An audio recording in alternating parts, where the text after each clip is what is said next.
أعوذ بالله من الشيطان الرجيم. بسم الله الرحمن الرحيم.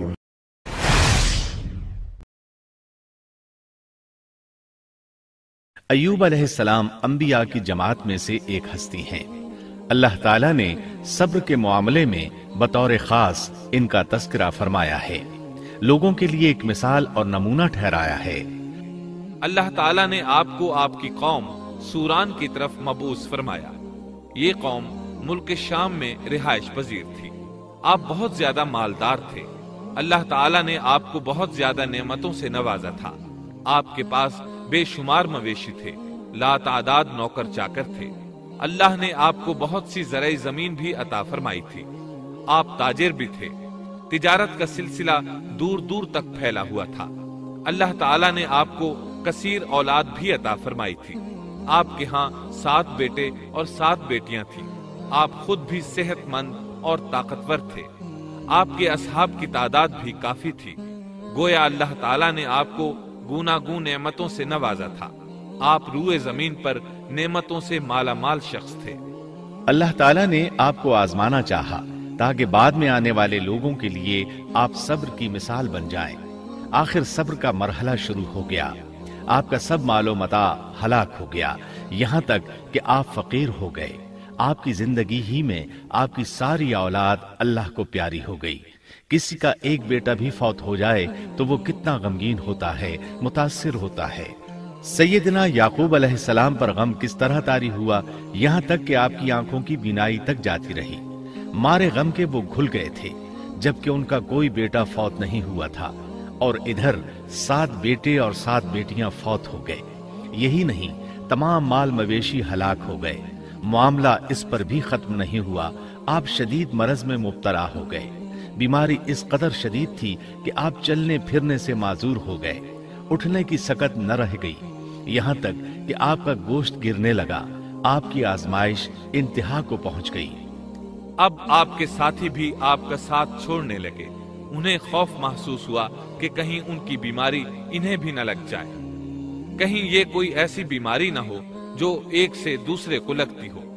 اس طرح سوائے 2 کے سب ساتھی آپ کا ساتھ چھوڑ گئے، کوئی آپ کے قریب نہ آتا تھا۔ جو 2 ساتھی ساتھ چھوڑ کر نہیں گئے تھے وہ بھی ذرا دور کھڑے ہو کر بات کرتے تھے۔ آپ کی خدمت کے لیے بس آپ کی بیوی رہ گئیں۔ وہ بہت وفادار بیوی تھی۔ یہ زوجہ محترمہ آپ کی خدمت کرتی، آپ کو کھلاتی پلاتی، آپ کو نہلاتی۔ پھر نوبت یہاں تک پہنچی کہ سارا ہی مال بالکل ختم ہو گیا۔ اب بیوی صاحبہ نے اجرت پر لوگوں کے گھروں میں کام کرنا شروع کیا تاکہ کچھ کما کر لائیں اور خامن پر خرچ کر سکیں۔ یہ تھے اللہ کے نبی ایوب علیہ السلام۔ اتنی بڑی آزمائش میں پورے اترے۔ آزمائش بھی 1-2 ماہ نہیں، پورے 12 برس جاری رہی، اور ایک قول کے مطابق 18 برس جاری رہی۔ آپ اس دوران مجسمہ صبر بنے رہے۔ آپ نے کبھی کسی سے شکوہ تک نہ کیا، یہاں تک کہ کبھی زوجہ محترمہ سے بھی شکوہ نہ کیا۔ سال ہا سال اسی حالت پر گزر گئے۔ ایک بار آپ کی بیوی نے عرض کرنے کی ذرا ہمت کی اور کہا، آپ اللہ کے رسول ہیں، اگر اللہ کے حضور دعا کریں تو وہ آپ کی بیماری کو ختم فرما دیں گے، آپ کی حالت کو بدل دیں گے۔ بیوی صاحبہ کے یہ کہنے کے باوجود آپ نے بیماری کے ختم ہونے کی دعا نہ کی، نہ یہ کہا یا اللہ مجھے رزق کی فراوانی عطا فرما۔ بس رضائے الہی پر راضی رہے، تقدیر الہی پر خوش رہے۔ آپ نے بیوی سے فرمایا، ذرا بتاؤ تو ہم کتنا عرصہ خوشحالی اور فراوانی میں رہے ہیں، کتنا عرصہ ہم ناز و نعمت میں رہے ہیں؟ انہوں نے جواب دیا، 80 سال۔ یہ سن کر آپ نے فرمایا، مجھے اللہ تعالیٰ سے دعا کرتے حیا آتی ہے۔ جتنا عرصہ خوشحالی میں رہا اتنا عرصہ بیماری اور تنگ دستی میں نہیں گزرا، اس لیے میں ابھی یہ دعا نہیں کروں گا کہ وہ مجھے شفا عطا کر دے یا میری اس حالت کو بدل دے، وافر رزق عطا کرے، جب تک مجھ پر 80 سال نہ گزر جائیں۔ جس طرح میں 80 سال ناز و نعمت کی بہاریں دیکھتا رہا، اسی طرح 80 سال تک میں اسی حالت پر صبر کا دامن تھامے رہوں گا، تندرستی کا سوال نہیں کروں گا۔ آپ کے اس جواب پر بیوی صاحبہ مایوس ہو گئیں، اس لیے کہ انہیں تو بیماری کے ختم ہونے کی اور اچھے دنوں کے دوبارہ آنے کی امید تھی۔ آپ کی بات سن کر وہ بولیں، تب یہ آزمائش کی گھڑی کب ختم ہوگی؟ چونکہ اس بات سے اللہ تعالیٰ کی ناشکری ہوتی تھی، اس لیے ایوب علیہ السلام ناراض ہو گئے۔ انہوں نے اللہ کے نام کی قسم کھائی کہ اگر اللہ تعالیٰ نے مجھے شفا عطا فرمائی تو میں انہیں 100 کوڑے ماروں گا۔ دوسری طرف نوبت یہاں تک پہنچی کہ لوگوں نے آپ کی بیوی صاحبہ کو کام دینے سے انکار کرنا شروع کر دیا۔ ان کا خیال تھا کہیں ان کے شوہر کی بیماری انہیں بھی نہ لگ جائے۔ وہ سمجھتے تھے کہ ایوب علیہ السلام کی بیماری چھوت کی ہے، لہٰذا یہ بیماری ان کی بیوی کے واسطے سے انہیں بھی لگ سکتی ہے۔ جب معاملہ یہاں تک پہنچ گیا تب آپ نے ایک چھوٹی سی بات کہی، اس میں بھی کوئی واضح دعا نہیں تھی، جبکہ اس وقت سے بڑھ کر دعا کے لیے کون سا وقت ہو سکتا تھا۔ آپ کی اس بات کو اللہ تعالیٰ نے قرآن مجید میں بیان فرمایا ہے۔ سورہ انبیاء آیت 83 میں ہے، اور ایوب کی اس حالت کو یاد کرو جبکہ اس نے اپنے پروردگار کو پکارا کہ مجھے یہ بیماری لگ گئی ہے اور تو رحم کرنے والوں سے زیادہ رحم کرنے والا ہے۔ مجھے آزمائش نے آ لیا ہے اور تو ارحم الراحمین ہے۔ مطلب یہ کہ آپ نے واضح الفاظ میں دعا نہیں فرمائی، یہ نہیں فرمایا الہی مجھے تندرستی عطا فرما، الہی مجھے رزق عطا فرما اور میری حالت ایسی ایسی ہو گئی ہے، تو رحیم و کریم ہے، بلکہ یوں کہا وَأَنْتَ أَرْحَمُ الرَّاحِمِينَ، عرض کیا میری نسبت میری حالت کو تو ہی بہتر جاننے والا ہے۔ اللہ تعالیٰ نے دوسری آیت میں آپ کی حالت کو اس طرح بیان کیا ہے۔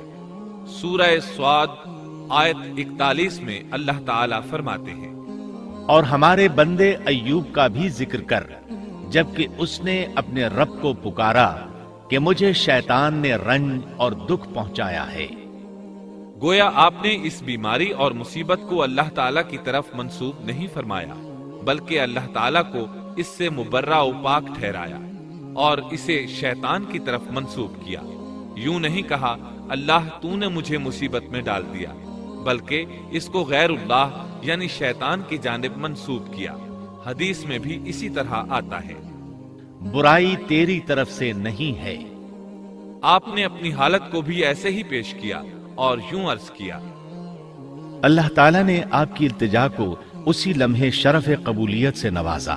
کتنے ہی موقع ایسے آئے تھے کہ اس سے قبل بھی آپ دعا کر سکتے تھے اور وہ قبول ہو جاتی، لیکن آپ نے صبر کا دامن تھامے رکھا۔ اسی لیے مدتوں سے ضرب المثل چلی آ رہی ہے صبر ایوب۔ جب آپ نے اپنے پروردگار سے اس انداز میں دعا مانگی تو اللہ تعالیٰ نے ان سے آزمائش ختم کر دی۔ اللہ تعالیٰ سورہ صاد آیت 42 میں فرماتے ہیں، اپنا پاؤں مارو، یہ نہانے اور پینے کے لیے ٹھنڈا پانی ہے۔ جب انہوں نے پاؤں زمین پر مارا تو پانی کا چشمہ جاری ہو گیا۔ علماء کرام کہتے ہیں جب انہوں نے اس پانی سے غسل کیا تو جسم کے بیرونی حصے سے بیماری ختم ہو گئی، اور جو ہی پانی پیا جسم کے اندرونی حصے کی بیماری ختم ہو گئی، اور یہ اللہ عز و جل کا عظیم احسان ہے۔ پھر سے بالکل تندرست بن گئے، ان کی صحت و توانائی لوٹ آئی، ایسے صحت مند ہو گئے جیسے پہلے کبھی ہوا کرتے تھے۔ ان کی زوجہ محترمہ باہر سے گھر آئیں تو بالکل نہ پہچان سکی، ان سے پوچھنے لگیں، کیا آپ نے اللہ کے نبی میرے خاوند یعنی مرض میں مبتلا شخص کو دیکھا ہے؟ اللہ کی قسم جب میرے خاوند صحت مند تھے تو بالکل آپ جیسے تھے، میں نے آپ سے بڑھ کر ان سے ملتا جلتا آدمی آج تک نہیں دیکھا۔ اس پر ایوب علیہ السلام بولے، کیا تم نے مجھے پہچانا نہیں؟ انہوں نے حیران ہو کر پوچھا، آپ کون ہیں؟ تب وہ بولے، میں ایوب ہوں۔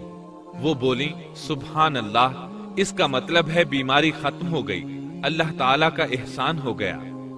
اس کے بعد اللہ تعالیٰ نے انہیں اہل و عیال کی نعمتیں بھی لوٹا دی، ان کے مویشی بھی انہیں واپس مل گئے۔ سیدنا ابن عباس رضی اللہ عنہما فرماتے ہیں، اللہ تعالیٰ نے صرف انہیں ہی اپنے فضل و کرم سے نہیں نوازا بلکہ ان کے ساتھ ان کی اہلیہ کو بھی اپنے خاص فضل و کرم سے نوازا، اس لیے کہ انہوں نے بھی اس عظیم آزمائش میں صبر کیا تھا، عظیم صبر کا مظاہرہ کیا تھا۔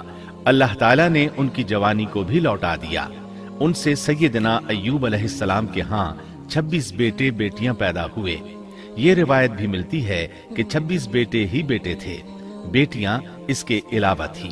اللہ تعالیٰ سورہ انبیاء آیت 84 میں فرماتے ہیں، ہم نے اس کو اہل و عیال عطا فرمائے بلکہ ان کے ساتھ ویسے ہی اور اپنی خاص مہربانی سے، تاکہ سچے بندوں کے لیے سبب نصیحت ہو۔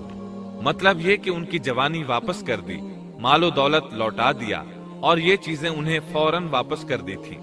جسمانی صحت بھی واپس فرمائی اور دنیاوی دولت بھی واپس کر دی۔ امام بخاری، امام احمد اور دیگر محدثین نبی کریم صلی اللہ علیہ وسلم سے روایت بیان کرتے ہیں کہ نبی کریم صلی اللہ علیہ وسلم نے فرمایا، جب سیدنا ایوب علیہ السلام غسل فرما رہے تھے تو ان پر ٹڈیوں کی موسلا دھار بارش ہونے لگی۔ یہ ٹڈیاں کیا تھیں؟ وہ سونے کی ٹڈیاں تھیں۔ اللہ تعالیٰ ان کو غسل کے دوران ہی اتارنے لگے۔ ایوب علیہ السلام نے ان کو کپڑے میں جمع کرنا شروع کیا۔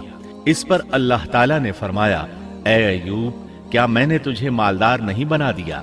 اس نئے نازل ہونے والے مال سے بے پرواہ نہیں بنا دیا؟ ایوب علیہ السلام نے عرض کیا، جی ہاں میرے پروردگار، لیکن میں آپ کی رحمت اور برکت سے تو بے پرواہ نہیں ہو سکتا۔ ہاں اے رب، لیکن میں تیری برکت سے دور کیسے رہ سکتا ہوں؟ ان کا مال و دولت سب واپس مل گیا، اہل و عیال بھی مل گئے، صحت بھی پلٹ آئی۔ یہ سب اللہ کے خاص فضل و کرم سے تھا اور اس عظیم صبر کے صلے میں تھا جو انہوں نے کیا تھا۔ اللہ تعالیٰ نے ان کی اہلیہ محترمہ پر بھی نرمی فرمائی، جیسا کہ سورہ صاد آیت 44 میں فرماتے ہیں، اور اپنے ہاتھ میں تنکوں کی ایک جھاڑو پکڑو۔ بالکل باریک تنکوں کی ایک جھاڑو لو، اس میں 100 تنکے ہوں، ان کو اکٹھا کر لو۔ اس کے بعد فرمایا، جھاڑو سے اسے مار اور قسم کے خلاف نہ کر۔ مطلب یہ کہ ایوب علیہ السلام نے اپنی بیوی کو 100 کوڑے مارنے کی قسم کھائی تھی۔ اللہ نے یہ تدبیر سمجھائی کہ 100 تنکوں کا جھاڑو لے کر ایک بار انہیں مارو اور قسم پوری کرو، قسم کی خلاف ورزی نہ کرو۔